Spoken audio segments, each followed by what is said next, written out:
Bien, nuestro siguiente método para encontrar las raíces es un método muchísimo más inteligente. De nuevo, nosotros usamos el intervalo AB, ¿cierto?, de la función en la cual nosotros definimos que va a estar ubicada la raíz. Puede que no esté ubicada la raíz ahí en ese intervalo, pero de todas formas tenemos que fijar esos límites para que el método pueda funcionar.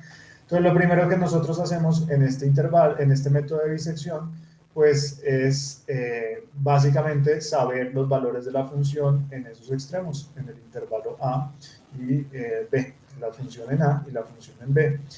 Un requisito indispensable de este método es que los signos de esa función, de las funciones, tienen que ser opuestos.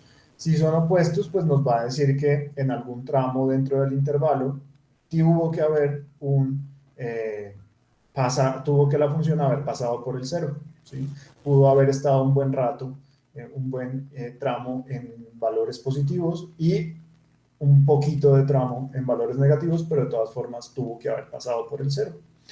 Entonces, si tiene que haber pasado por el cero, pues significa que ahí debe haber una raíz y tenemos que encontrar entonces esa raíz.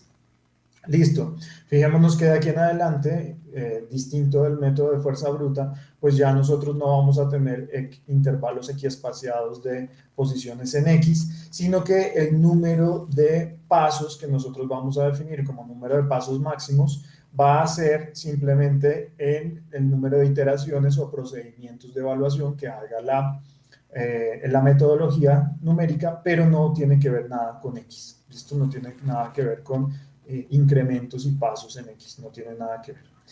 Bien, entonces, ¿qué hacemos nosotros? La idea principal del método de disección es decir que si tenemos una función cuyos extremos son un valor positivo y un valor negativo, pues seguramente en la mitad, ¿sí?, estará aproximadamente la raíz, estará aproximadamente el cambio de positivo a negativo, o sea, al cero, ¿sí?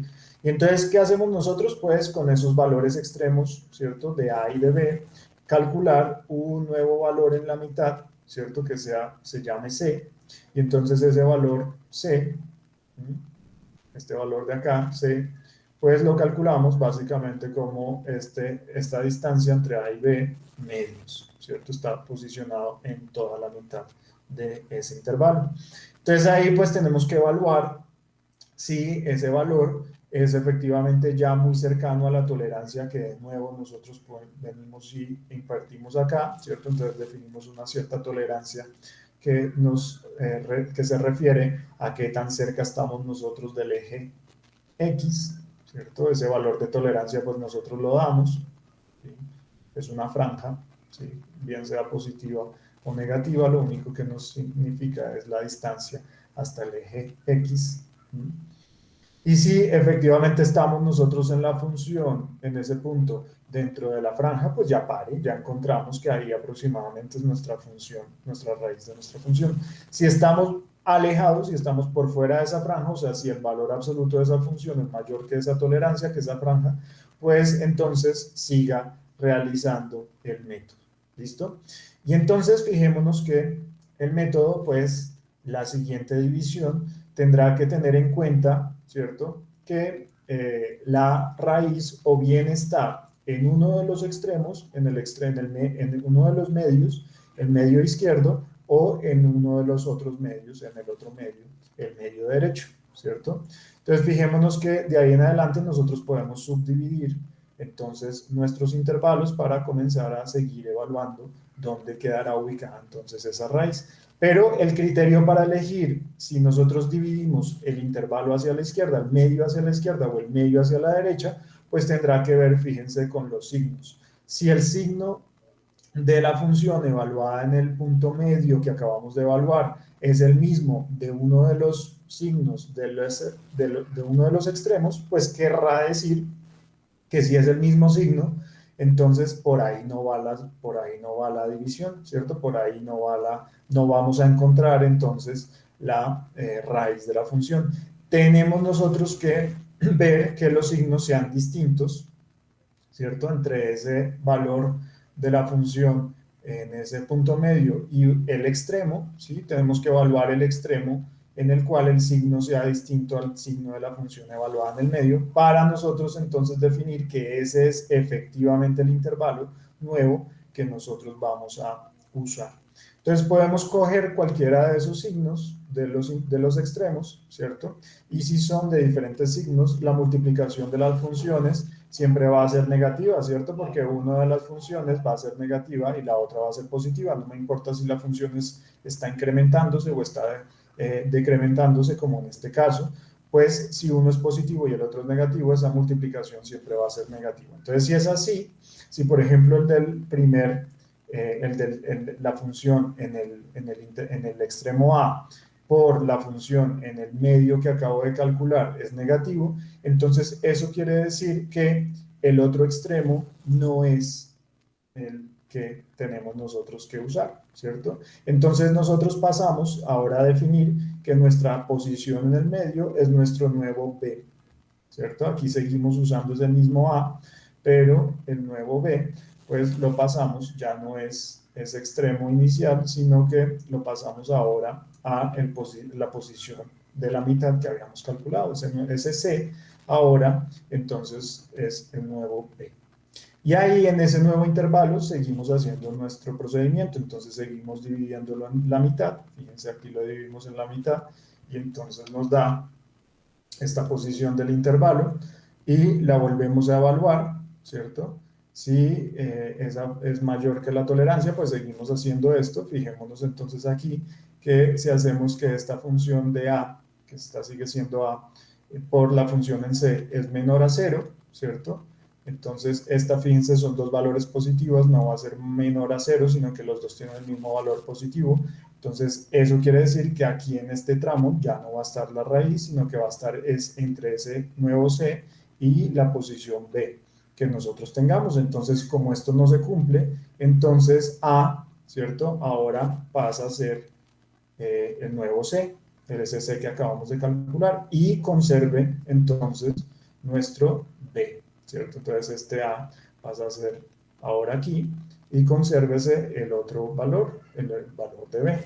Y ahí siga iterando, ¿cierto? Siga buscando hasta que efectivamente nosotros garantizamos que la condición de la función dentro de esa franja de tolerancia pues se da.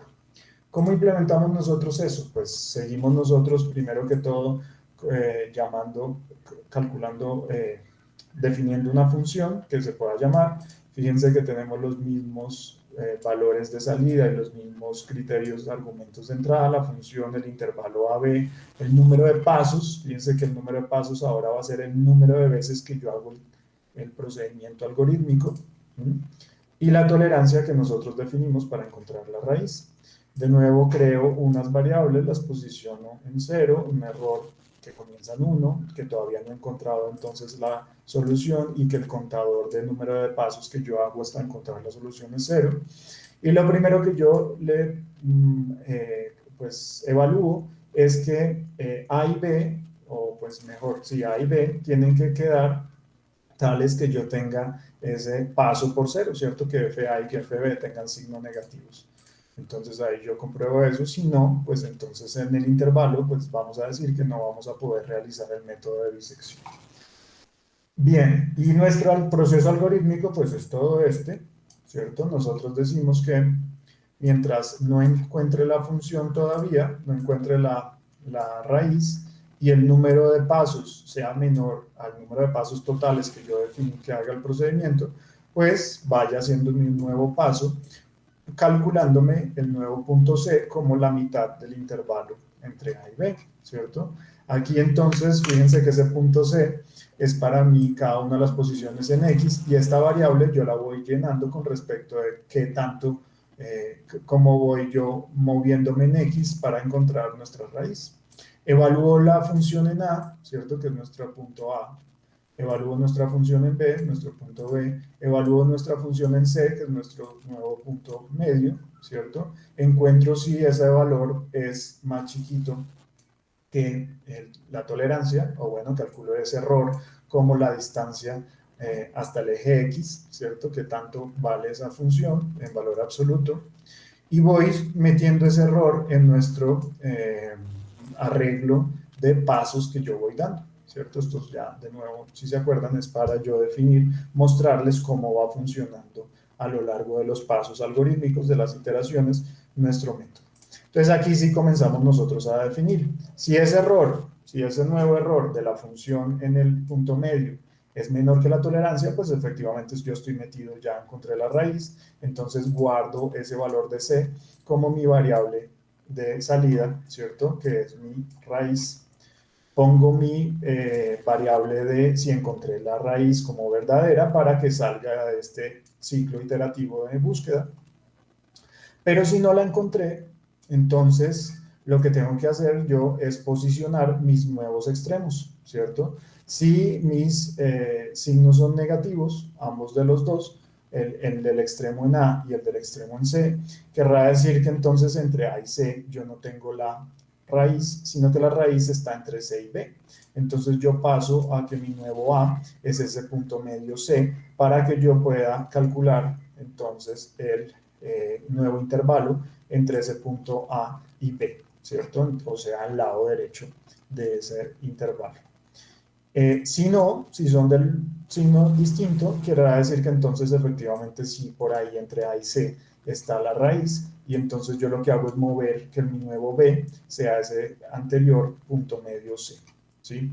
Y así sigo yo realizando nuestro procedimiento hasta que en algún punto encuentro, hasta en algún paso, encuentro nuestra variable, nuestra raíz. ¿Listo?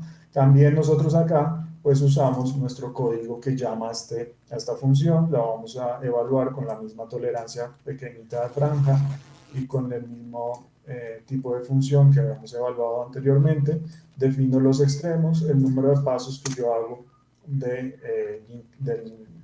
método hasta decir que encontré la función o no. Sí, fíjense que si yo me paso el número de máximo de pasos que yo le definí a la función y no encontré nada, ¿cierto? O sea, esta variable no se me volvió nunca verdadera, pues querrá decir que el método de todas formas no encontró nada, ¿sí? No encontró nada. Listo, aquí grafico la función, de nuevo aquí llamo ahora nuestro método de bisección. De nuevo aquí lo que hago yo es mostrar los pasos hasta encontrar la solución, ¿sí? Y pues defino si encontró la solución, pues el valor de la raíz, y si no la encontró, pues entonces decir que no la encontró tras tanto número de iteraciones. También voy a graficar la convergencia del error, cómo me acerco yo a el eje X, o sea, cómo me converjo yo rápidamente o no tan rápidamente a la solución, ¿sí? Usando este método. Bien, entonces llamo mi proceso, y acá fíjense, para este mismo polinomio que he usado en todos los casos, pues voy encontrando que cada una de las posiciones de X en la cual me voy yo moviendo. Entonces fíjense que comienzo entre 0 y 2, la mitad pues es este X igual a 1, ¿cierto? Este es nuestro primer punto, y entonces aquí esa es nuestra primera evaluación. Fíjense que estoy lejos de nuestra raíz, ¿sí? Pero el método encontró que hacia el lado izquierdo no estaba la raíz, sino tenía que ser hacia el lado derecho por la definición de los distintos signos entre la función en 1 y la función en 2, en ese extremo que para nosotros era B.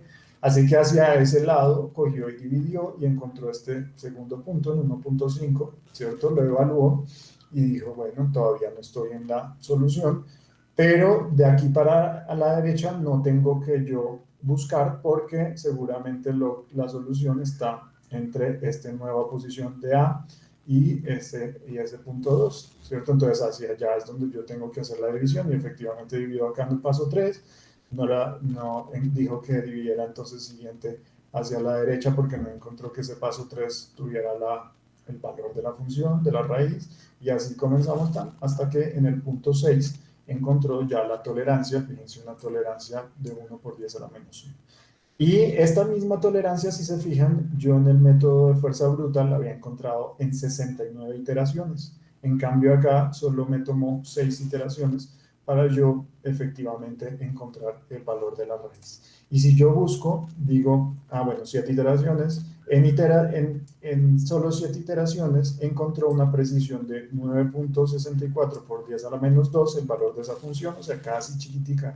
Entre más chiquitica esta función, pues muchísimo más cercana a 0, con un valor de 1.3593. ¿Listo? Si nosotros graficamos la convergencia de los valores de la función, ¿sí? Fíjense que aquí tenemos nuestro primer punto, ¿cierto? Que estaba muy alejado, tenía un valor de 5 de distancia hasta el eje X, ¿cierto? Luego fuimos bajando y bajando y bajando y bajando, ¿cierto? 2, 3, 4, pero fíjense que en el punto 4 casi encontramos que esa es la raíz, casi.